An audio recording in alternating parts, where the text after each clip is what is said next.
에베소서 3장의 이제 1절, 이 3장을 시작하는데요.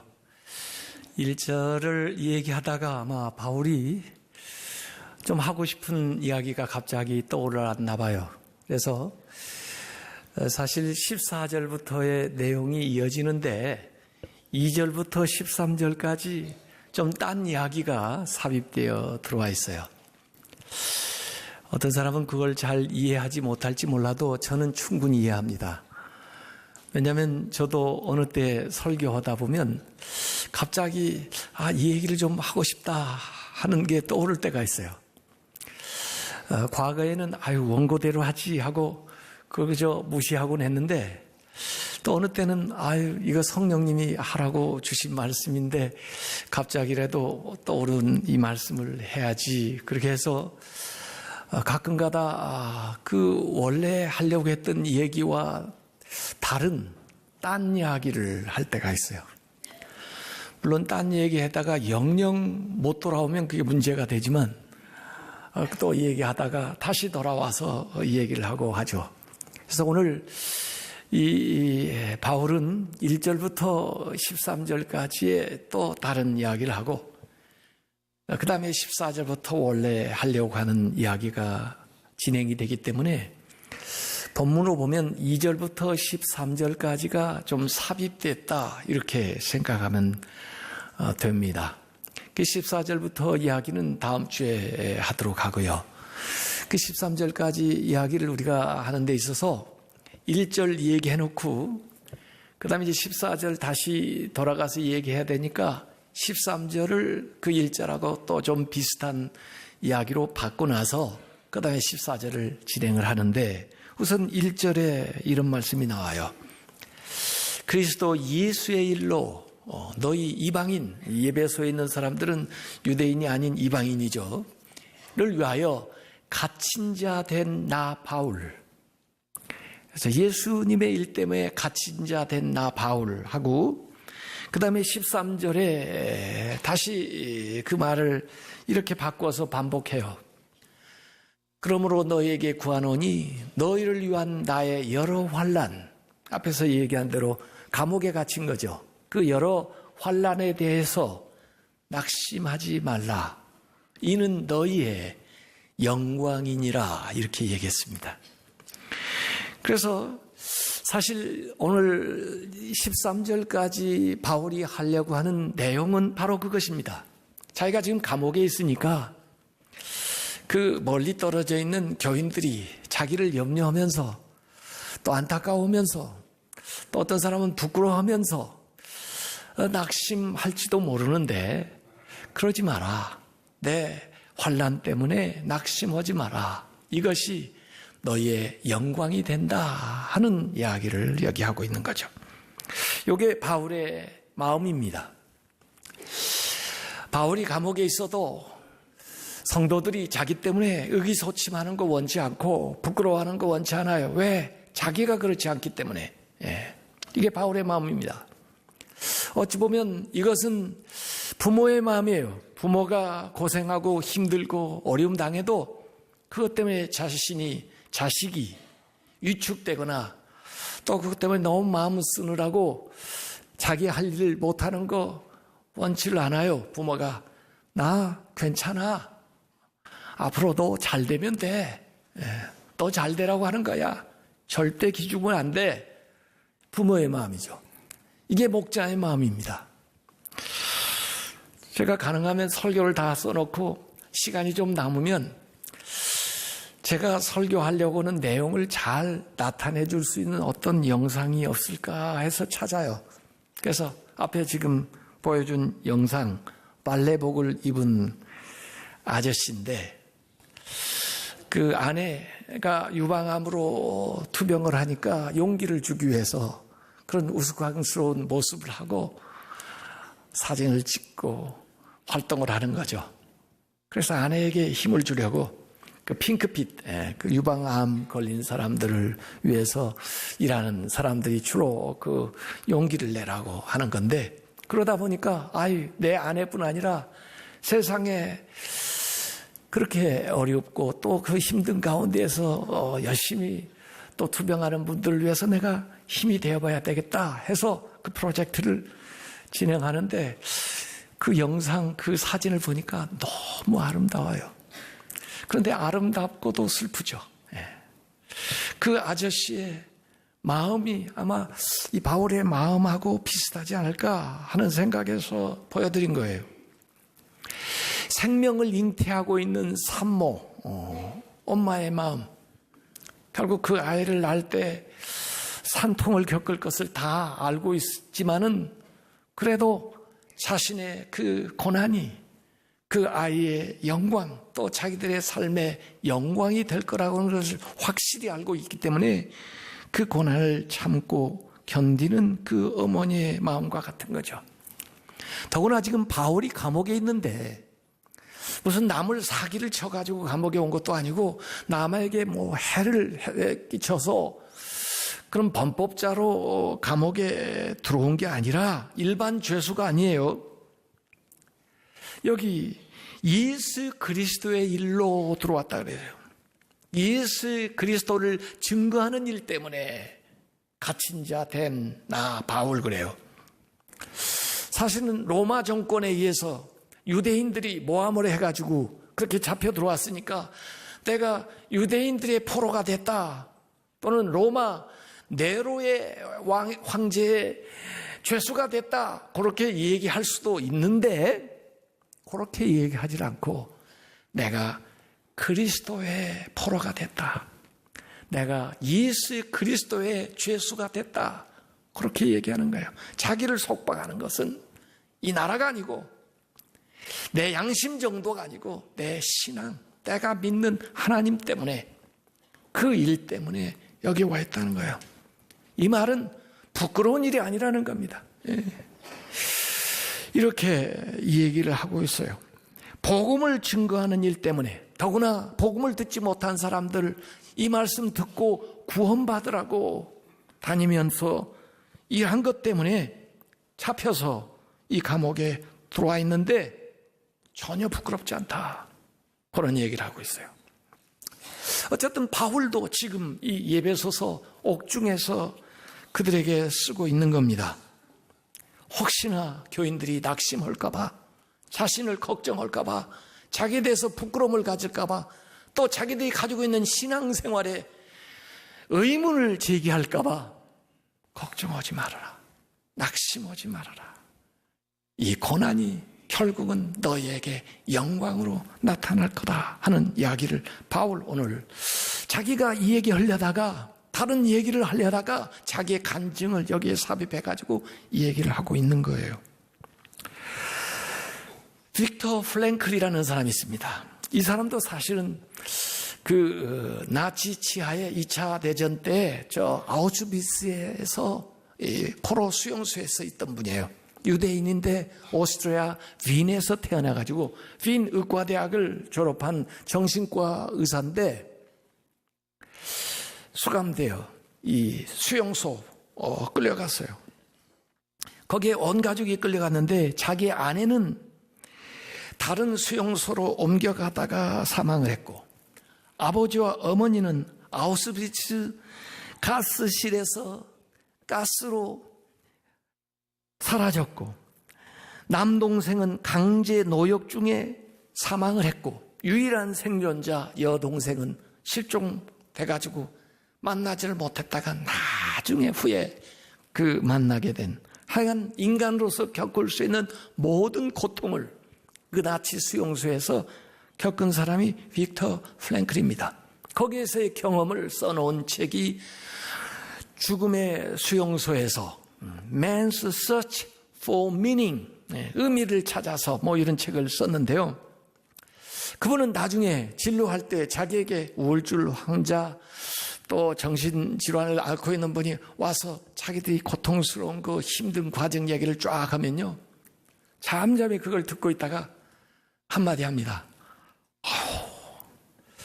참 힘드셨겠는데 그런데 왜 죽지 않았죠? 왜 자살하시지 그랬어요? 그러면 그 환자가, 아니 내가 안 죽을래니까 당신한테 왔죠. 내가 우리 애들을 놓고 어떻게 죽는단 말이에요. 그러는 거예요. 그래요. 그것이 당신이 살아야 될 의미입니다. 거기에 대해서 한번 우리가 더 자세히 이야기해 봅시다. 왜 당신이 살아야 되는지 하고는 처방을 하고 치유를 하는 거예요. 그게 로고테라피라는 겁니다. 로고테라피, 의미요법. 사람이 살아갈 이유만 있으면 어떤 환경 속에서도 견뎌낼 수 있다는 거예요. 자기가 포로 수용소에 있었지만 거기서 많은 사람의 경우를 봤는데 아무리 부자연스럽고 굉장히 어려운 환경이지만 자기 마음은 자기가 하고 싶은 대로 할 수 있다는 거예요.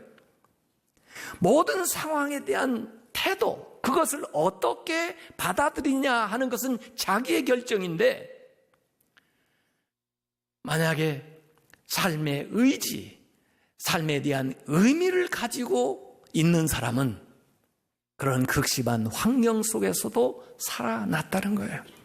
아무리 열악한 환경이었어도 삶의 의지를 붙든 사람은, 소망을 가졌던 사람은 그 환난 속에서도 견뎌나왔고, 어느 순간에 어느 상황 때문에 그 삶에 대한 의지, 삶의 의미를 잃어버린 사람, 놔버린 사람은 다 그곳에서 죽었다는 거예요.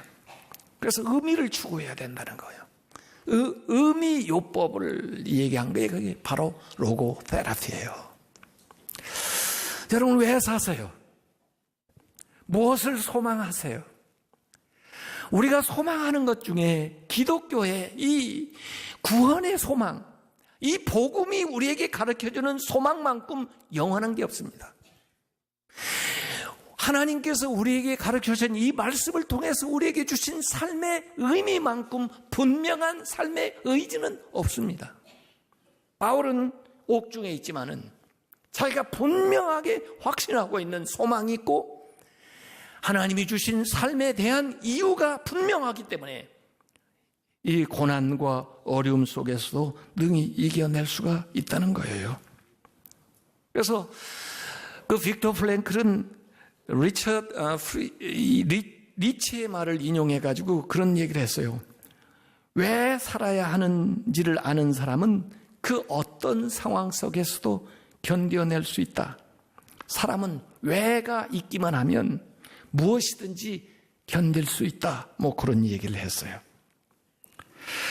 자, 에베소 교인들은 바울을 염려하면서 하나님 잘 믿으면 잘 된다더니 바울은 왜 감옥에 있니?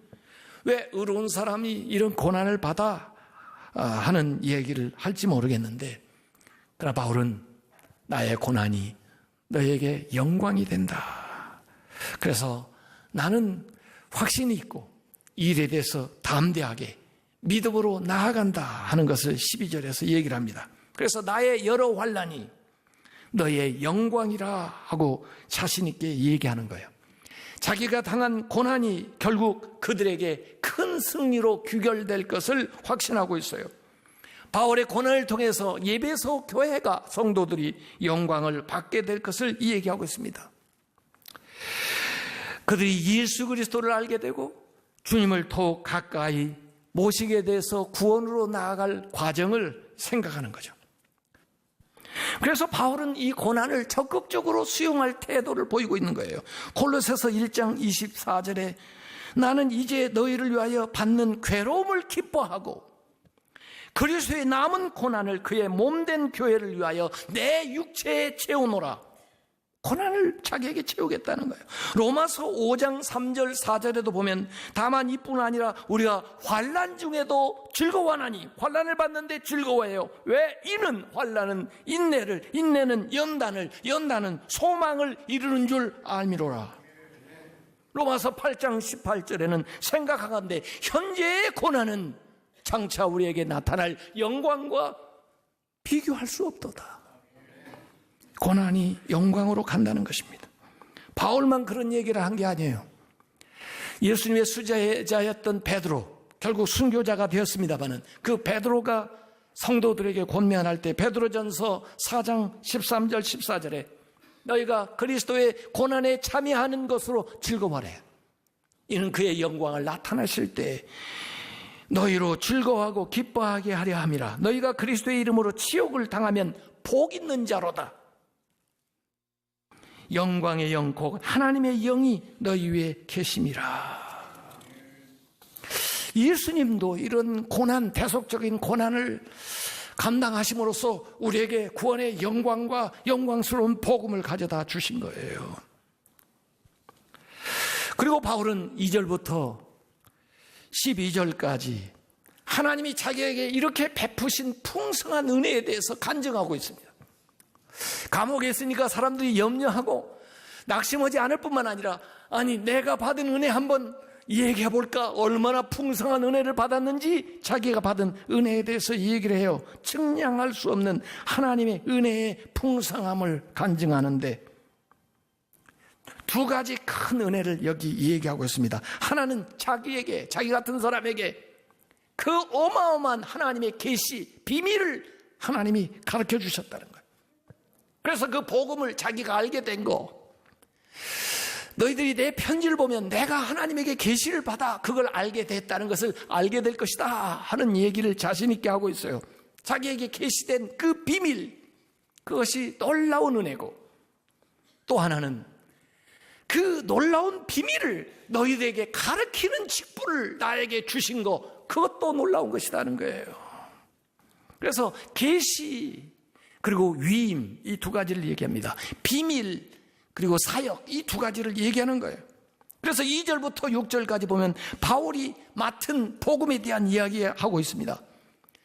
이건 사람한테 배운 게 아니라, 무슨 전통적으로 배운 게 아니다, 율법도 아니다, 하나님께 직접 받은 그리스도의 비밀인데, 그 비밀 아무나 풀 수가 없는데, 알 수가 없는데 하나님께서 직접 계시로 자기에게 그 비밀을 알게 해 주셨다는 거예요. 그 비밀의 내용이 뭐냐면 사실은 복음이에요. 복음. 예수 믿어 구원받게 되는 이 복음을, 이 비밀, 감춰져 있는 이 비밀을 자기에게 알게 해 주셨다는 거예요. 그것은 이전에 거룩한 사도들과 선지자를 통해서 성령으로 나타내신 건데, 그들이 받은 것과 자신이 받은 것이 일치하다는 거예요. 그래서 내가 전하는 이 복음은 비밀인데, 계시받은 것인데, 이걸 너희들에게 전하는데, 나도 그 복음을 받아서 구원을 받아 놀라운 은혜를 받았을 뿐만 아니라 이 복음을 듣는 너희들도 그 은혜를, 그 복을 받는다는 거예요. 그 은혜의 내용이 6절에 나와 있어요. 이 복음을 받게 되면 그리스도 안에서 복음으로 말미암아 성도들이 무슨 은혜를 누리느냐면 함께 상속자가 된다. 유대인들 구약 대대로 아브라함의 자손들이 믿어왔던, 그래서 자기들만 그 은혜의 상속자라고 생각을 했는데, 이 복음을 믿는 사람들이 같이 상속자가 되는 거예요, 한꺼번에. 그래서 아브라함의 자손들처럼 하나님의 자녀가 돼서 누려야 될 공동의 분깃을 다 누리게 된다. 공동 상속자가 되고, 그 다음에 함께 지체가 되고, 하나님의 교회 몸을 이루어 나가는 그곳에 한 모퉁이, 한 지체를 감당해 나가서 더불어 함께 이루는, 그런 연합할 수 있는 공동의 지체가 되고, 그 다음에 함께 약속의 참여자가 된다. 하나님이 약속하신 말씀, 구약의 말씀이든 언약의 말씀이든 무슨 축복의 말씀이든 그 약속의 파트너가 되는 거예요. 남에게 준 말씀이 아니라 믿음을 가지고 복음을 믿는 사람에게는 그 말씀의 참여자가 된다는 거예요. 그 은혜를 받은 것을 믿으시길 바랍니다. 그래서 바울이 받은 이 복음의 비밀에 대한 것을 얘기를 해요. 그 다음에 두 번째는 바울의 사명에 대해서 얘기했습니다. 복음을 아무에게 알려준 것도 아니지만은 또 이 복음을 전할 특권을 아무에게 준 것도 아닌데, 하나님의 주권, 하나님의 전적인 섭리를 통해서, 경륜을 통해서 자신이 이 복음을 전하는 일꾼이 되었다는 거예요. 이건 은혜의 선물이래요. 그래서 7절에 보니까 이 복음을 위하여 그의 능력이 역사하시는 대로 내게 주신 하나님의 은혜의 선물을 따라 내가 일꾼이 되었노라. 8절에 모든 성도 중에 지극히 작은 자보다 더 작은 나에게 이 은혜를 주신 것은 측량할 수 없는 그리스도의 풍성함을 이방인에게 전하게 하시련다. 왜 그러면 바울을 이렇게 자기를 극으로 낮춰가지고 이렇게 했느냐? 하나님이 주신 은혜가 너무 크기 때문에, 하나님이 이 복음을 전하라고 주신 이 특권을 생각해보면 자기가 너무 미약한 거예요. 자기는 너무 부족한 거예요. 너무 자신이 없는 거예요. 자기의 공로로 된 게 아니고 은혜로 된 거예요. 그렇기 때문에 이렇게 표현하는 겁니다. 사실 바울은 이런 식으로 다른 서신에도 표현을 한 적이 있어요. 고린도전서 15장 8절에 부활에 대한 이야기를 하면서 맨 나중에 만삭되지 못하여 난자 같은 내게도 보이셨으니, 바울이 자기를 칭할 때 이렇게 겸손하게 얘기해요. 죄인 중에 괴수라고 하는 표현도 나오고요. 어쨌든 바울은 오늘 본문을 얘기하면서 자기가 다메섹에서 주님을 만났던 그 체험들을 생각을 했을 거예요. 자기가 받은 은혜의 생각하면 자기가 행한 일, 자기가 살았던 모든 것들이 너무나 보잘것없다는 거예요. 더구나 하나님이 하시려고는 이 계시를 통해서 나타나려는 하나님의 일들을 비해보면, 하나님이 역사하실 것을 내다보면 자기가 지금 하고 있는 일은 너무나 부족하다는 거예요. 측량할 수 없는 그리스도의 풍성함, 인류를 향한 그 은혜, 그것을 위해서 부름을 받았다, 그걸 전파하는 종이 되었다는 것이 얼마나 자랑스럽습니까? 그래서 9절 10절에 보면은 영원부터 만물을 창조하신 하나님 속에 감춰졌던 비밀의 경륜, 비밀은 계시예요, 구원이에요, 복음이에요. 만세전부터 감춰졌던 그 복음이 어떠한 것을 드러내려 하려 하심이라. 이는 이제 교회로 말미암아 하늘에 있는 통치자들과 권세들에게 하나님의 각종 지혜를 알게 하려 하심이라. 교회를 통해서 하나님의 각종 지혜를 알리는데, 누구에게 알리느냐? 하늘에 있는 통치자들과 권세들에게 알린다 이게요. 여기에서 또 하늘에 있는 통치자들과 권세가 누구를 지칭하느냐? 신학자 가운데 많은 논란이 있어요. 바울의 글 가운데도 어떤 때는 천사를 지칭할 때도 있고, 어떤 때는 악한 영, 사탄을 지칭할 때도 있기 때문에 여기에서 뭘 지칭하느냐? 그런데 사실은 앞에 뒤에 선하거나 악하거나 어떤 설명이 없으니까 영적인 존재에 대해서 전반적으로 얘기한다고 보면 되는 거예요. 악한 영이든 천사든 하늘에 있는 통치자들과 권세들, 그 영적인 존재들에게 이 비밀, 이 복음을 드러내기 위해서, 그 하나님의 지혜를 드러내기 위해서 교회를 쓰신다는 거예요. 그 말은요, 영적인 존재들조차도 모르고 있었던 거라는 거예요. 이게 굉장히 중요한 사상입니다. 베드로도요, 베드로전서 1장 12절에 보면 이것은 하늘로부터 보내신 성령을 힘입어 복음을 전하는 자들로 이제 너희에게 알린 것이요, 지금 너희에게 알려진 건데 천사들도 살펴보기를 원하는 것이니라. 천사들도 알기 원했던 거라는 거예요. 성경에 가만히 보면요, 하나님이 하시는 일을 천사가 모르는 게 많습니다. 앞으로 주님이 언제 재림할지 천사도 모릅니다. 그리고 이 예수 그리스도를 통해서 주신 이 복음, 그리고 이 교회를 세우신 이 하나님의 이 경륜은 천사들도, 하늘의 영적인 존재들도 몰랐던 하나님의 지혜라고 여기서 얘기를 하고 있는 거예요.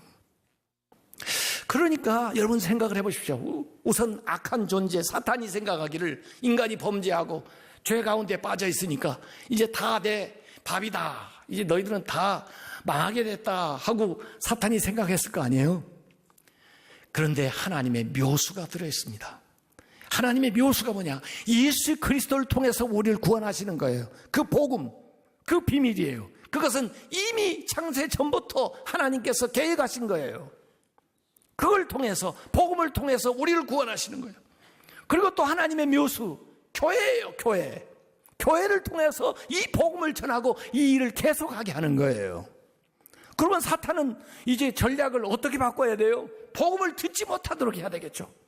어떻게든지 복음이 들리지 않게 해야 되겠죠. 복음이 들려도 믿지 못하게 만들어야 되겠죠. 그 다음에 사탄은 어떻게 해야 돼요? 교회를 방해해야 되겠죠. 교회를 허물어야 되겠죠. 교회를 분열시켜야 되겠죠. 그렇기 때문에 바울이 이 복음에 대해서, 이 교회에 대해서 얘기하는 것입니다. 하나님께서 그 풍성한 은혜로 나를 불러서 내가 그 복음을 알게 하고 알 뿐만 아니라 다른 사람 앞에 전하는 사람으로 만들었는데 지금 내가 이것 때문에 고난을 받는 것 같지만 너희들이 이 비밀을 알게 되면은 너희들이 이 복을 받게 되면은 영광스럽게 변화된다는 거예요. 그렇기 때문에 성도들은 믿음 생활 힘쓰고 복음 전하기를 힘쓰고 교회는 바른 교회, 하나님이 세운 그 교회의 모습을 회복하고 그 모습을 간직해 나아가기 위해서 교회가 힘써야 됩니다. 그래서 오늘 이 말씀에는 저는 교회의 영광스러움을 드러낸다고 이렇게 보고 있는 거예요. 교회가 하나님의 마지막 지혜의 표현이라. 그래서 이 교회가 부족함에도 불구하고 여러 가지 부족한 것들이 많이 있음에도 불구하고 여전히 하나님의 일을 해나가야 된다는 거죠. 그래서 우리는 이 우주적인 하나님 교회의 일원으로서 이 지역사회에서 우리에게 주어진 책임을 잘 감당하면서 하나님이 원래 세우신 계획하신 그 교회의 모습에 도달하기 위해서 최선을 다해야 돼요. 혹시 오늘 고난 가운데 어려운 가운데 있는 성도들 낙심하지 마십시오. 그 고난이 씨앗이 돼서 영광스러운 일들이 나타날 것입니다. 우리 자녀들을 위해서 나라 민족을 위해서 담당하는 일 기꺼이 감당하십시오. 우리 때문에 이 나라 이 민족이 잘 되고 우리 자녀들의 영광스러운 삶이 펼쳐질 것입니다. 우리에게 주신 이 복음, 우리 교회에 맡겨주신 이 사명을 우리가 잘 감당할 때 하나님의 놀라운 역사와 능력이 이 땅에 나타날 줄로 믿습니다.